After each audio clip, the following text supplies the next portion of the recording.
I think I'll go for early. I think he might start early, so we gotta be ready for that. Well, that's when he fights fighters like Zab Judah who don't get in shape for fights, and Manny Pacquiao does, and we won't get tired, believe me. But will he be different from the Mayweather you fought with De La Hoya? Yeah, I think he's older and slow. To be a greatest is not based on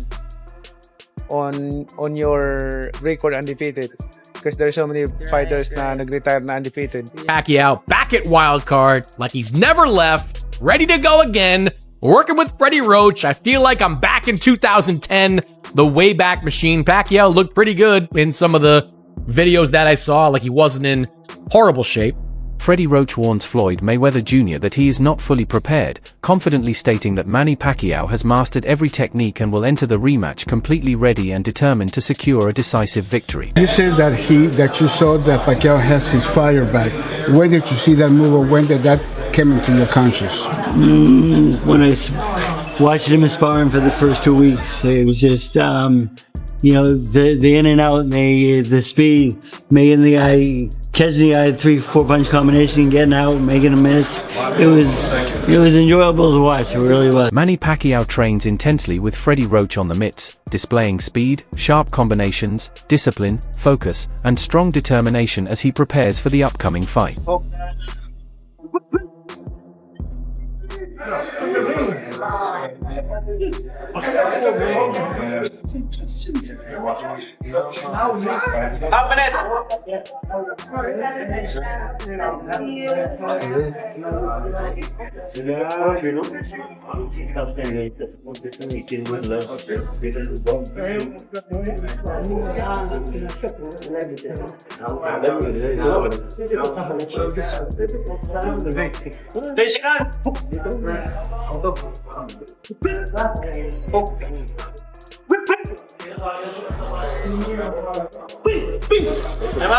Manny Pacquiao confidently declares that he will hand Floyd Mayweather Jr. his first career defeat, aiming to break the historic perfect 50-0 record. Ano kaya advantage mo? God willing, mag-anuan tayo, mag-isay lang tayo mabuti. Okay. Paghandaan na natin mabuti para magandang laban na may pakit. Freddie Roach reflects on the first fight, explaining that Floyd Mayweather Jr. controlled the action while Manny Pacquiao was older, less sharp, and far from his peak A condition. little more fire. I don't know. You think about that it got to that point, and Floyd played the game. He played the waiting game, and he won. Yes. He got paid. He got Pacquiao at an age where he knew that his punches weren't going to hurt him. Yes. He could avoid him, and it was an older fighter. It was, and when Pacquiao fought his last fight in Australia, after the fight, I said, Manny, I said, you know what? I says, I think being a senator and being a fighter at the same time is like maybe a little bit too much, because I said, you know, it's hard enough being a world champion fighter, or it might be just as hard being a senator. But I says, I think that you should strongly think about giving one of those up for now and choose the one that you like best. And he has not spoke to me since. Manny Pacquiao argues that an undefeated record does not define greatness, highlighting his own 8 division titles as a rare achievement unmatched in boxing history. At least ako, I can claim na first 8 different with division, which is the hardest accomplishment na in boxing. And the only one. The only one. Division. First, diba? Yung kumbaga, that's the hardest accomplishment in boxing ma-achieve. And also, yung blessings ng Panginoon na naging champion ako in 4 different decades. Do you imagine that? Bihira yung mangyari. First time in history na a fighter who became a champion in four different decades. So 90s, 2000, 2010, 2020. So bihira mangyari yan. So at least makaklaim ako na. Manny Pacquiao criticizes Floyd Mayweather Jr. as boastful and materialistic, suggesting that his personality outside the ring reflects excessive pride, a focus on wealth, and a lack of humility. Beginning of this conversation, you say, I don't like boastful people. How was it like fighting Mayweather then? Did he get on your nerves? Because I feel like he's a little bit more boastful than the people you might be wanting to hang out with. Yeah, he's boastful. I think his God is the material things, money, everything like that. I'm pity with him because I want to share the word of God in him if he believe God. Yeah, I've heard he's a generous man. I think he's done good things. I think, you know, he kind of reminds me of like a lot of people are like this, by the way, including myself. I'm not just saying him. I'm including myself. The man who goes up to Jesus and says, what should I do to get it to heaven? He says, sell all your belongings. And he walked away crying because he couldn't sell his. Manny Pacquiao shows his dedication through intense training sessions, proving that actions matter more than words, focusing on discipline, preparation, and relentless effort instead of constant talking.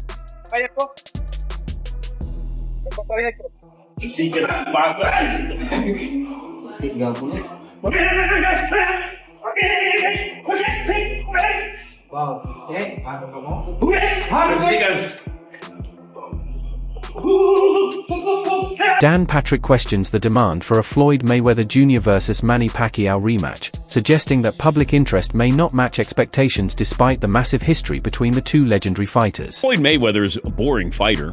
I mean, you know, the presentation is flashy, but he's a defense-first fighter. There's nothing to, when you watch him, you go, oh, okay, didn't get hit again, and he didn't get hit again. You know, tactically, he's brilliant, but not exciting.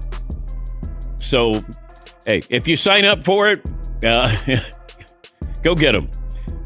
Must be, it'll be September, so maybe it's a slow night for you, and you go, well, maybe I'll just buy this fight. Let me see these two guys lean on each other. But I don't know if this has to do, you know, boxers never retire. Sugar Ray Leonard told me this when I went to his first retirement in Baltimore, and he talked about fighters never retire. The phone stops ringing. Roy Jones Jr. speaks with deep admiration while discussing Manny Pacquiao and his unique brilliance inside the ring. He emphasizes that Pacquiao's greatest strength lies not only in power but also in constant motion and unpredictable rhythm.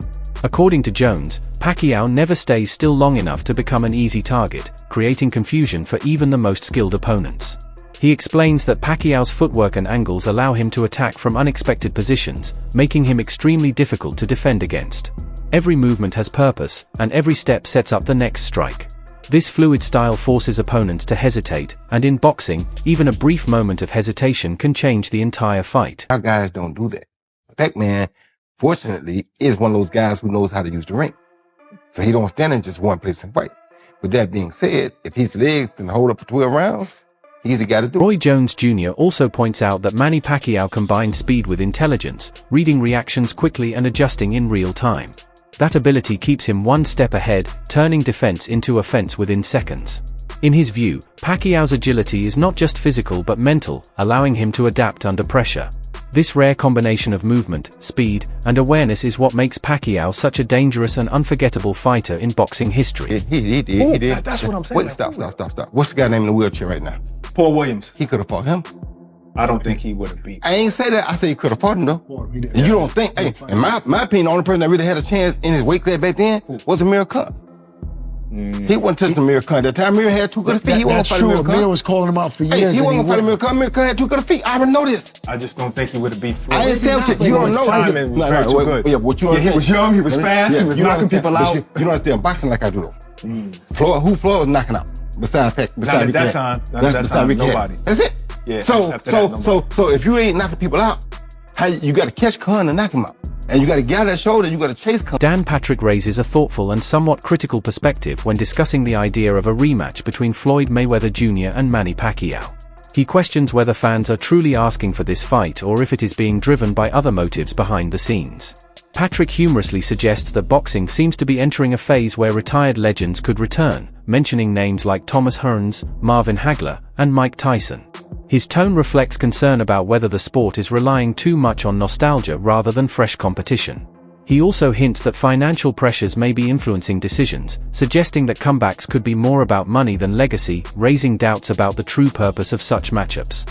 But, maybe, financial issues could be affecting one or both of these fighters, and that's why you're doing it.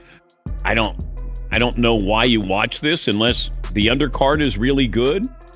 Maybe the novelty of being in that building, having a boxing match in the Sphere, but it's real. It's real. Does Conor McGregor get the winner of this fight? I mean, now, if Conor McGregor got to do MMA against Floyd, now that would be fun. That would have been interesting. But it's like, and then do one of the brothers, what are their names? The Paul brothers, do they get to fight somebody? I mean, is this where boxing is? Yes. Dan Patrick further questions the entertainment value, wondering if audiences are more attracted to the spectacle than the actual fight. While the original bout generated massive revenue, he implies that repeating it may not carry the same authenticity. Overall, his viewpoint challenges the direction of boxing, asking whether the sport is evolving or simply revisiting its past for profit. A brilliant businessman, but you start to read articles of, he's got things in foreclosure, and I can't imagine that you would lose Mike Tyson did. But then, we had people stealing right in front of him. That was the difference here. But with Floyd, I thought Floyd was like a Darrell Revis kind of businessman. So that's, if he's coming back because he needs money, that is sad. Yes, Todd. How much money, and I don't understand the financial part of how they get millions of dollars to have these fights that supposedly are kind of ridiculous and it's like an exhibition nobody wants to see. How much of that money is based on who goes to the fight, and as far as people that are buying pay-per-view? What if so many people decided, I'm not going to the fight, I'm not going to watch it on pay-per-view, they're still going to get millions of dollars? There's still enough money out there to pay these guys? Chris Mannix shares a reflective view on Manny Pacquiao returning to training with Freddie Roach, describing the moment as deeply nostalgic for boxing fans. He explains that seeing them work together again brings back memories of their prime years. However, Mannix urges caution when judging Pacquiao based on short training clips. He points out that anyone can look sharp for a few seconds, referencing examples like Mike Tyson appearing explosive in brief footage. According to Mannix, such clips can be misleading and should not be taken as proof of full fight readiness. Look, I can post a video and look good for 10 seconds right now, just like when Mike Tyson looked like when he was promoting the Jake Paul fight. You writers and you guys with the non-boxing eye need to get those videos out of your head, because they're just clips. Anyone could look good for that long. I can train you to look good for 10 seconds. It'll be pretty hard, but I can train you to look good for 10 seconds on video. So don't worry about that. I look, Bob Arum knows what he's talking about, because it's the legs that's going to get to Pacquiao, not the power, not the explosive speed in front of a heavy bag. But whenever you're in front of an opponent and he's going to be moving around, it's the legs that are going to fail you. They're going to betray you. The power's not going to betray you. That lasts until the very end. His punch resistance, that's not going to betray him, because that never goes. Speed, and it's because you rely on your legs. That's the thing that goes at age. So at 46 years old, Manny Pacquiao's not going to have... Drawing from insights often echoed by Bob Arum, he emphasizes that age affects a fighter's legs more than power or punch resistance. Movement, balance, and endurance decline first. Manny Pacquiao has always relied heavily on footwork. Despite this, Mannix believes Pacquiao's experience and ring intelligence will help him adapt. He notes that seasoned fighters know how to control pace, avoid unnecessary risks, and protect themselves, making his return more calculated than reckless. Pacquiao only got knocked out 3 times in 72 fights. 2 of those were in the 90s, before you and I even knew him. And 1 time against Marquez, it was a 1-punch knockout. Those really don't take away from your career and your longevity. It was 1-punch knockouts. It's the beatdowns over a long period of time, for 10, 12, 11, 11 rounds. Those are the ones that catch up to you. Those are the ones that actually slow you down and are detrimental to your health. 1-punch knockouts, you can get past those. Early knockouts that are way back in the rearview mirror, you can forget. Timothy Bradley offers a balanced perspective when discussing the potential clash between Floyd Mayweather Jr. and Manny Pacquiao. He acknowledges that while many critics question the timing, the fight continues to attract massive attention worldwide. Bradley explains that regardless of skepticism, such matchups carry history, legacy, and global appeal. He believes fans may debate the timing, but the names involved still command respect, keeping the spotlight firmly on both fighters. Because he needs money, that's why. All the rumors are true. It's a sad thing, but it is what it is. But it is what it is. And you know one more thing. Mayweather, if Mayweather didn't believe that he can beat Manny Pacquiao, he wouldn't be in the ring with him. Yeah, you know Mr. Sensitive. I love Mayweather, but let's keep it a buck. Oh, he's sensitive as hell. Not only is he sensitive, the man, he's insecure like hell. He's insecure, and he got to have a leg up on. And he saw the Barrios fight, and Barrios just got smashed by freaking Ryan Garcia. And then now he like, oh, Barrios is all right. I'm better than Barrios. Shit, even though I'm damn near 50, I'm still better than Barrios. My experience, my hand speed, I take care of myself. I had some exhibitions. I know I. He also highlights that both Floyd Mayweather Jr. and Manny Pacquiao understand the stakes, knowing their reputations are always under scrutiny. Even at later stages of their careers, their skills, experience, and ring intelligence remain significant factors. In Bradley's view, the fight is not just about dominance but about responding to expectations. Whether critics support it or not, the matchup continues to generate major discussion. What he thinking? He like, I still can do this. I can beat Manny Pacquiao. I saw what Barrios did to him. So, that's the reason why this fight is happening. The rumors are damn true. It's sad, but it is what it is. And you know what? The money right now for content is crazy. Netflix is paying for any type of great content, man. If you seen the change with Netflix, man, I almost canceled my damn subscription with Netflix because I got sick and tired of seeing the same boring ass shit on Netflix. And now they got this woman in place now, and she's seeking out, and she want the best of the best content. You know, they got podcasters and stuff all on Netflix now. I mean, it has grown crazy. So, you know, Jake Paul opened up the Netflix app. The Boxing Ego host gives a critical take on Manny Pacquiao stepping into the ring against a dangerous power puncher, raising concerns about inactivity on both sides. He explains that while Pacquiao has not been consistently active, his opponent brings serious knockout power, having troubled fighters like Timothy Bradley and Chris Algieri in the past. The analyst emphasizes a key boxing idea that power is the last attribute to fade. Manny Pacquiao, right?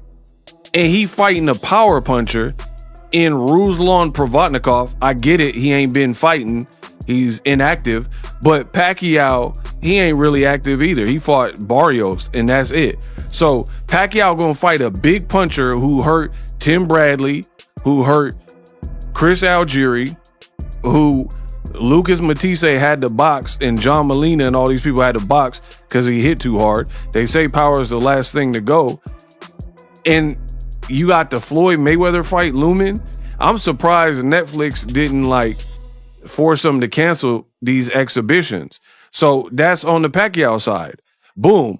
On the Floyd Mayweather side, look at this. Floyd Mayweather, keep in mind the Pacquiao Maypac 2. This makes the matchup risky, especially for an older fighter returning after limited competition.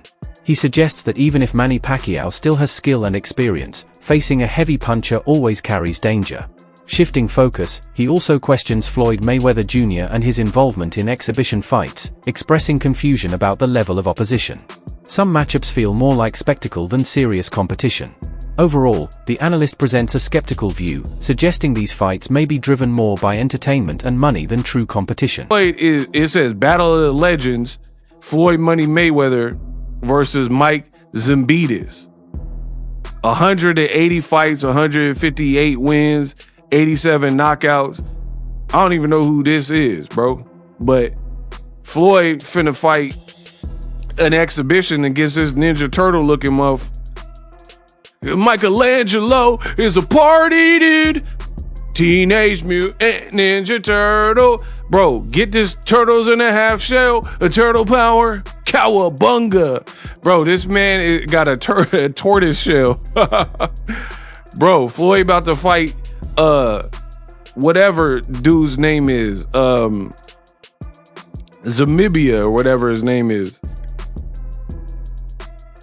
So Floyd about to fight Zamunda, whatever this guy got, Zamunda, he finna. That's it for today's video. Stay tuned for more updates.